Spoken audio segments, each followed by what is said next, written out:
preguntaba José acerca de la revolución bolivariana. ¿Qué aportes positivos y qué de negativo puede ofrecer hoy, puede mostrar hoy la revolución bolivariana y las otras revoluciones que ha habido en este siglo en América Latina? Tú sabes, Oscar, que ese es un tema delicado y polémico, no solo en Venezuela, sino a nivel latinoamericano. Es decir, ¿qué podemos sacar Sí, sí. entonces de la revolución bolivariana para este debate urgente? E independientemente de lo polémico que sea Ya. el tema, y yo siempre, tú me conoces y yo siempre he hablado del tema, eh, y como mencionabas, la democracia otorga dignidad, inclusión. Y si algo hizo el régimen de Hugo Chávez Frías y sus gobiernos fue crear un proceso inclusivo. Y esa inclusión era algo que demandaba la sociedad venezolana.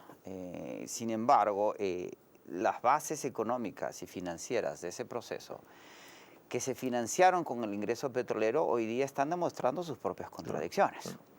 Ningún país como el de Venezuela para poder sustentar sus procesos económicos y financieros. En este país se crearon una serie de instrumentos y vehículos en temas vinculados al ahorro y la inversión, la democratización del capital, que solo hubieran sido positivos en un ciclo virtuoso y de proyección de lo que se había avanzado.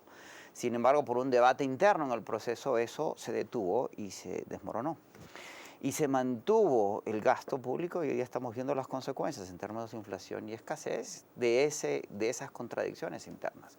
Eso no desmerece lo que se planteó originalmente en términos políticos y ¿No? Y sociales. además es una revolución que sigue manteniendo una base social de apoyo Sin duda. considerable, a pesar del descontento por los problemas económicos. Porque una vez que la gente accede al reconocimiento social, al reconocimiento político, al ejercicio de su dignidad humana, no renuncia fácilmente a eso, independientemente de los problemas y las crisis. ¿Cuáles son los debates fundamentales que debería tener hoy la revolución bolivariana, en tu opinión? Uno, la continuidad y la sustentabilidad de lo logrado social y políticamente, a través de políticas económicas y financieras que permitan que eso sea sostenible. Es decir, es muy claro, y eso en el debate internacional, que la inflación es mala.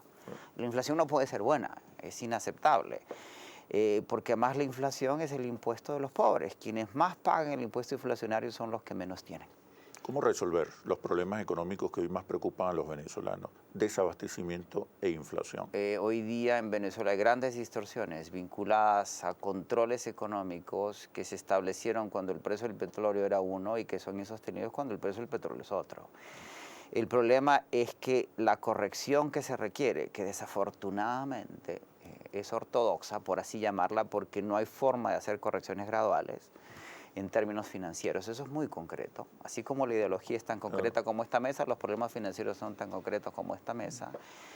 Lo que hay que es llegar a acuerdos políticos mínimos entre las partes, al interior de las facciones y entre las facciones, porque el acuerdo es político. Un gobierno no puede tomar medidas económicas y financieras si del otro lado hay una intención de hacerle daño. Y esa otra parte no puede proponerlas enfrentado a un proceso electoral en el que buscan tener representación.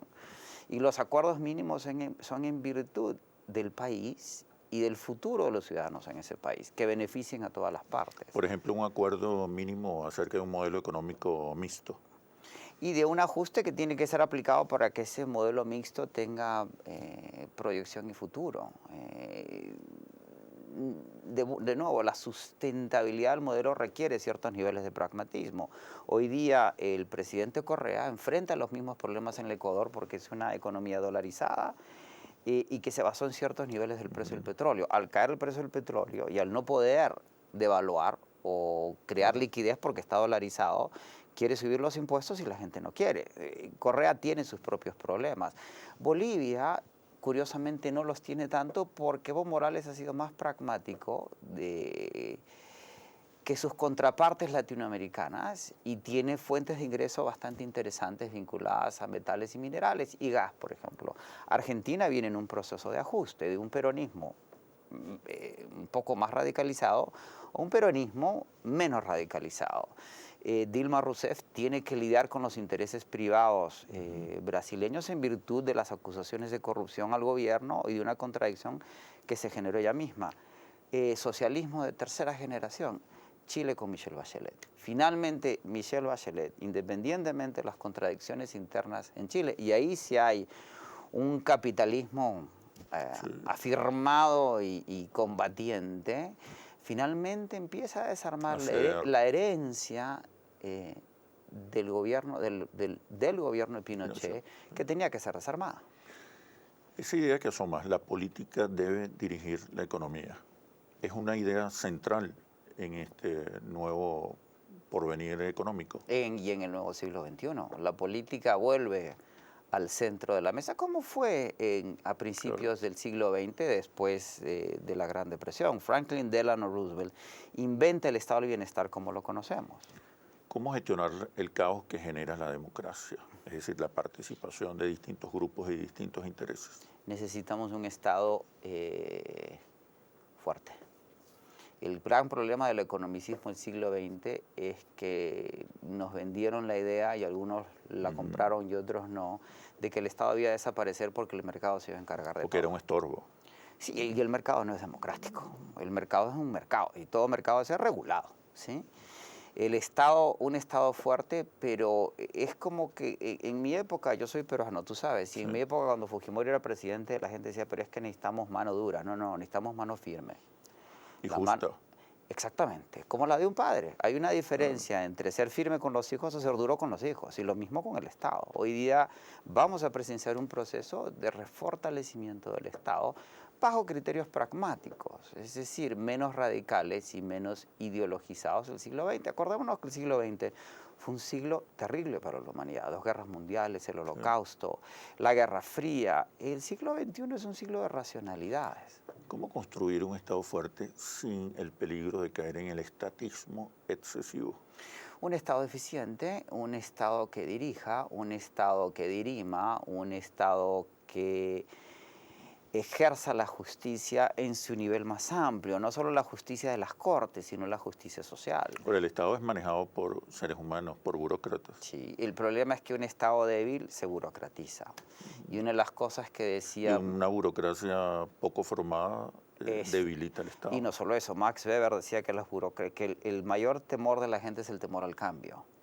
Y que las burocracias son necesarias para hacer que ese cambio tenga una velocidad adecuada para que la gente lo acepte. Una burocracia que no permite el cambio congela una sociedad. Una burocracia inexistente hace que el cambio pase a una velocidad espantosa que asusta a la gente. Para terminar, ¿cuál es el principal, en tu opinión, el principal reto de la sociedad venezolana en este momento? Despersonalizar la política y llegar a acuerdos mínimos y consensos mínimos entre las partes. ¿Cómo es eso de despersonalizar la política? Que la política por mucho tiempo en Venezuela y en otras partes del mundo ha sido muy personal, con nombre y apellido. La política requiere de acuerdos institucionales, de acuerdos entre las partes, de acuerdos entre clases, de acuerdos en intereses, que son representados temporalmente por un líder. Y ese líder representa los intereses temporales de la sociedad. La sociedad se mueve, elegimos a un presidente de una época, a otro siguiente de una época. Y una vez despersonalizada la política, podemos concentrarnos en los temas que son más importantes para los venezolanos y que le van a garantizar el futuro a esos venezolanos, no solo a nosotros, los adultos, sino a esos niños que vienen detrás de nosotros, que son el verdadero futuro de la patria. Es decir, podemos sustituir los líderes o esa personalización o exceso de personalismo en la política con ideología. Exactamente. Es la ideología clave en este proceso. La política no y los consensos. La política no existe sin ideología y sin doctrina. Sin ideología y sin doctrina la política son prácticas vacías, es pragmatismo. Eso es el economicismo del siglo XX que estamos dejando atrás. Okay. Bueno, José, muchísimas gracias por este extraordinario análisis situacional que has hecho en esta oportunidad.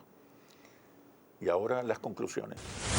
Más que conclusiones, quiero invitarlos ahora a un debate constructivo y plural, dejando a un lado los esquemas teóricos tradicionales y la confrontación inútil. Hay que construir un pensamiento moderno y en esa construcción hacemos falta todos, los ciudadanos, las organizaciones sociales, la academia y los partidos políticos.